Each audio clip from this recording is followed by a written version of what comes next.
Hello guys, welcome to my channel. ഇന്ന് ഞാൻ ഇവിടെ മാത്തമാറ്റീഷ്യൻസിനെ കുറിച്ചാണ് പറയാൻ പോകുന്നത്. ലോക പ്രശസ്തമായ ചില മാത്തമാറ്റീഷ്യൻസ് ആണ് ഇവർ. നമ്മളിപ്പോ പഠിച്ചുകൊണ്ടിരിക്കുന്ന മാത്സിലെ പല ടോപ്പിക്സും ഉണ്ടാകുവാൻ കാരണക്കാരായ ചില വ്യക്തികളാണ്. കുട്ടിക്കാലത്ത് നമുക്ക് ഈ മാത്സ് എന്ന സബ്ജക്റ്റിനോടൊക്കെ ചെറിയൊരു പേടിയും വെറുപ്പൊക്കെ ഉണ്ടായിരുന്നു. ഇപ്പോൾ മാത്സ് പീരീഡ് ഒക്കെ എന്ന് പറയുമ്പോൾ നമ്മുടെ PT ക്ലാസ് കളഞ്ഞിട്ട് മാത്സ് പീരീഡ് വരുന്ന ഒരു ഇൻസിഡന്റ് ഒക്കെ ഉണ്ടായിട്ടുണ്ട്. അത് ഇപ്പോഴും ഉണ്ടായിക്കൊണ്ടിരിക്കുന്നുണ്ടെന്നൊക്കെ കേട്ടിട്ടുണ്ട്. അപ്പോ നമുക്കൊക്കെ ഒരു പേടി സ്വപ്നം ഉണ്ടാകുന്ന ഒരു സബ്ജക്റ്റാണ് മാത്സ്. ഇപ്പോ ക്ലാസ്സിൽ നിന്ന് എടുത്തു നോക്കിയാൽ തന്നെ ക്ലാസ്സിലെ ഭൂരിഭാഗം പേർക്കും മാത്സ് ചെയ്യാൻ കിട്ടില്ല. അതിൽ ഒരു കുട്ടി നന്നായിട്ട് മാത്സ് ചെയ്യുന്നുണ്ടാവും. അപ്പൊ നമ്മളൊക്കെ ഇങ്ങനെ അവനെ മാർക്ക് കിട്ടുമ്പോ നമ്മളിങ്ങനെ നോക്കിക്കൊണ്ടിരിക്കും, എന്താ ഈ കുട്ടിക്ക് മാത്രം ഇങ്ങനെ. അപ്പോ മാത്സ് എന്നൊരു സബ്ജക്റ്റില് മികവ് തെളിയിച്ച ഭയങ്കര ബ്രില്യന്റ് ആയ കുറച്ച് മാത്തമാറ്റീഷ്യൻസിനെ കുറിച്ചാണ് ഞാൻ ഇന്ന് ഈ വീഡിയോയില് പറയാൻ പോകുന്നത്. അപ്പൊ ഗായ്സ്, ഈ വീഡിയോ എല്ലാവർക്കും ഇഷ്ടമാകുമെന്ന് കരുതുന്നു.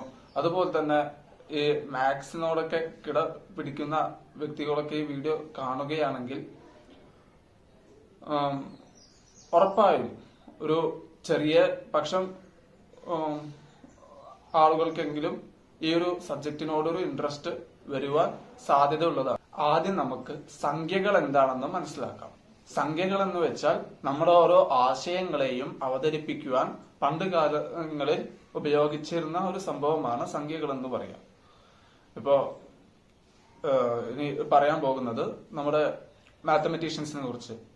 നമ്മുടെ ലിസ്റ്റിൽ ആദ്യമായി വരുന്നത് ഇന്ത്യൻ മാത്തമാറ്റീഷ്യനാണ്. നമുക്ക് തന്നെ അറിയാം, സംഖ്യകൾക്ക് അസ്തിത്വം നൽകിയത് ഭാരതീയരാണ് എന്നൊക്കെ നമ്മൾ അഭിമാനം കൊള്ളാറുണ്ട്. പൂജ്യത്തിന്റെ മൂല്യം കണ്ടുപിടിച്ചതും ഭാരതീയർ തന്നെയാണ്. പക്ഷെ ന്യൂമറൽസ് കണ്ടുപിടിച്ചത്, അതായത് പൂജ്യമല്ലാതെ ബാക്കിയുള്ള നമ്പേഴ്സ് ഒക്കെ ഒരുവിധം കണ്ടുപിടിച്ചതും അതും ഭാരതീയൻ തന്നെയാണ്. ആദ്യമായി ഈ സംഖ്യകളൊക്കെ അവതരിപ്പിക്കുന്നത് ഋഗ്വേദത്തിലാണ്. മനസ്സിലായോ? അപ്പോ നമ്മൾ വെറുക്കുന്ന ഈ മാത്സ് ഒക്കെ കണ്ടുപിടിച്ചത് നമ്മുടെ രാജ്യം തന്നെയാണ്. അപ്പൊ അത്രയും ജീനിയസ് ആയിരുന്നു അന്ന് കാലത്തെ ഒരുവിധം. അത്രയും ജീനിയസ് ആയ ഒരു ഋഷിയാണ് മേധാതിഥി. നമ്മുടെ ലിസ്റ്റില് ആദ്യമായി വരുന്നത് മേധാതിഥി എന്ന ഋഷിയാണ്. അദ്ദേഹമാണ് ഋഗ്വേദത്തിൽ ഇങ്ങനെ ഒരു സംഖ്യകളൊക്കെ കണ്ടുപിടിക്കുന്നത്. അപ്പോ ഇദ്ദേഹം ജീവിച്ചിരുന്ന ഒരു കാലഘട്ടം എന്ന് പറയുമ്പോ വേദകാലഘട്ടം എന്നൊക്കെയാണ്. അത് ഒരു 1500 BC ആ ഒരു സമയത്ത് ജീവിച്ചിരിക്കപ്പെടുന്നു എന്ന് കരുതപ്പെടുന്ന ഒരു വ്യക്തിയാണ് ഇദ്ദേഹം. ഇദ്ദേഹത്തിന്റെ ജീവിതകാലത്തെ കുറിച്ച് ചില തർക്കങ്ങളൊക്കെ ഉണ്ട്. ഇദ്ദേഹം ആ സമയത്താണ് ഈ സമയത്താണ് ജീവിച്ചതിനൊക്കെ ഇങ്ങനെ ചില തർക്കങ്ങളൊക്കെ ഉണ്ട്. അതുകൊണ്ട് കൃത്യമായി ഇദ്ദേഹത്തിന്റെ ജീവിതകാലം ഏതാണെന്ന് അറിയില്ല. എന്തായാലും വേദകാലഘട്ടമാണെന്ന് നമുക്ക് മനസ്സിലാക്കാം. അപ്പൊ ഋഗ്വേദത്തില് ഇങ്ങനെ സംഖ്യകൾക്ക് ആദ്യമായി പേരുകൾ നൽകിയത് മേധാതിഥി എന്ന ഋഷിയാണ്. എന്നാൽ എല്ലാ സംഖ്യകൾക്കും ഇദ്ദേഹമല്ല പേര് നൽകിയത്. ഇപ്പോ അതായത് ഇദ്ദേഹം നൽകിയ പേരുകൾ ഏതെങ്കിൽ സംസ്കൃതത്തിലാണ് ഇത്തരം പേരുകളൊക്കെ നൽകിയത്. ഏകം, ദ്വിവം, തൃതീയം, അങ്ങനെ ഈ പേരുകളൊക്കെ ഇദ്ദേഹമാണ് നൽകിയത്. അതായത് പരാർത്ഥം, അതായത് പരാർത്ഥം എന്ന് പറയുമ്പോ 10⁻10 അങ്ങനെ. നമ്മുടെ ലിസ്റ്റ് രണ്ടാമതായി വരുന്നത് തെയിൽസ് ആണ്. പുരാതന കാലത്തിൽ ഗണിതശാസ്ത്രത്തിൽ ഏറ്റവും മുൻതൂക്കം നൽകിയ രാജ്യമെന്ന് പറയപ്പെടുന്നത് ഗ്രീസാണ്. അവിടുത്തെ ഒരു മാത്തമാറ്റീഷ്യനാണ് തെയിൽസ് എന്ന് പറയപ്പെടുന്ന വ്യക്തി.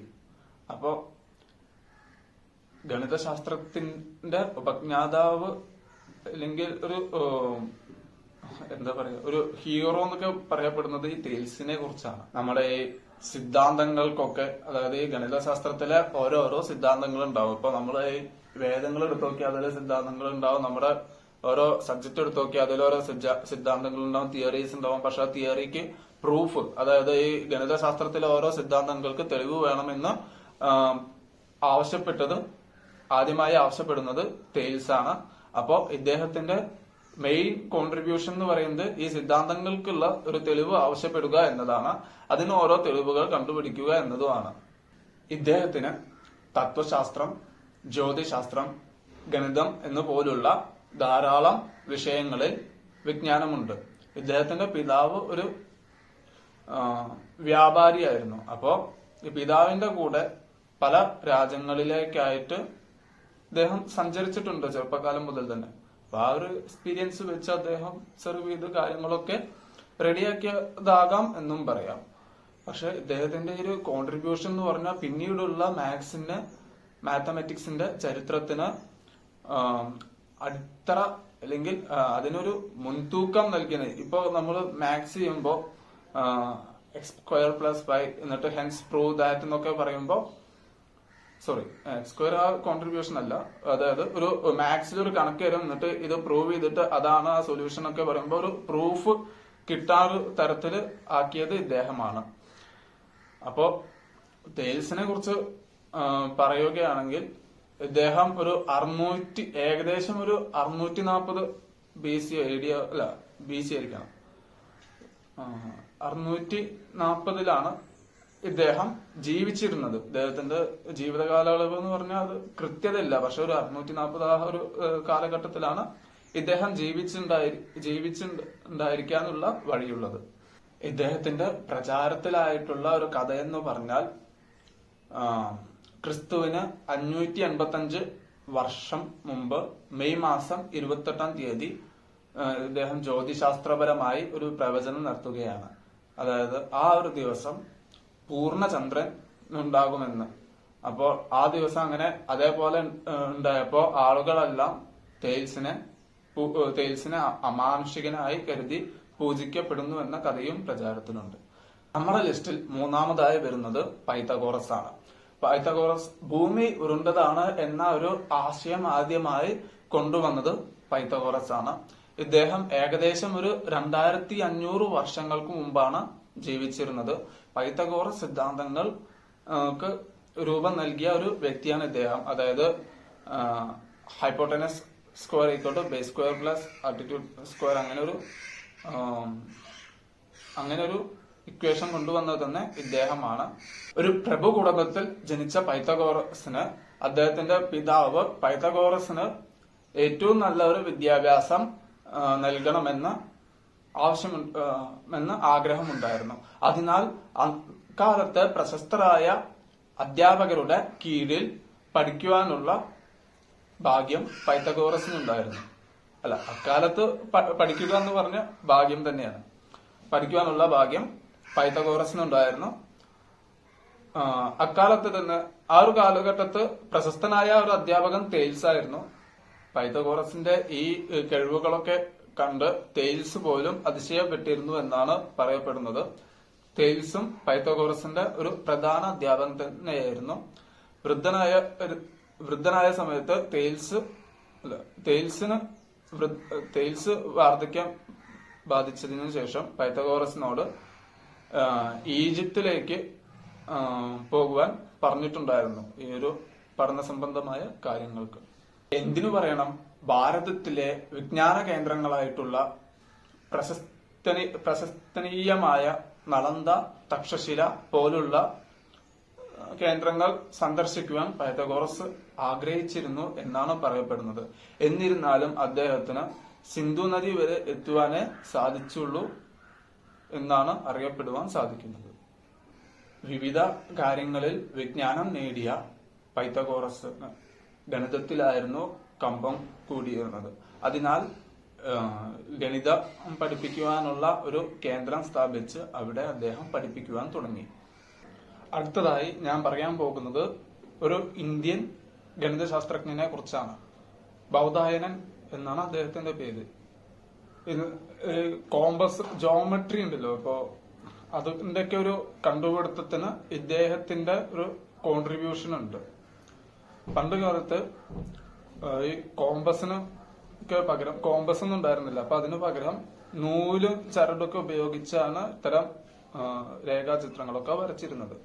അപ്പോ ആ ഒരു രീതിയിലെ കണ്ടുപിടുത്തങ്ങൾക്കെല്ലാം വഴിയൊരുക്കിയത് ബൗധായനൻ എന്ന ഈ ശാസ്ത്രജ്ഞനാണ്.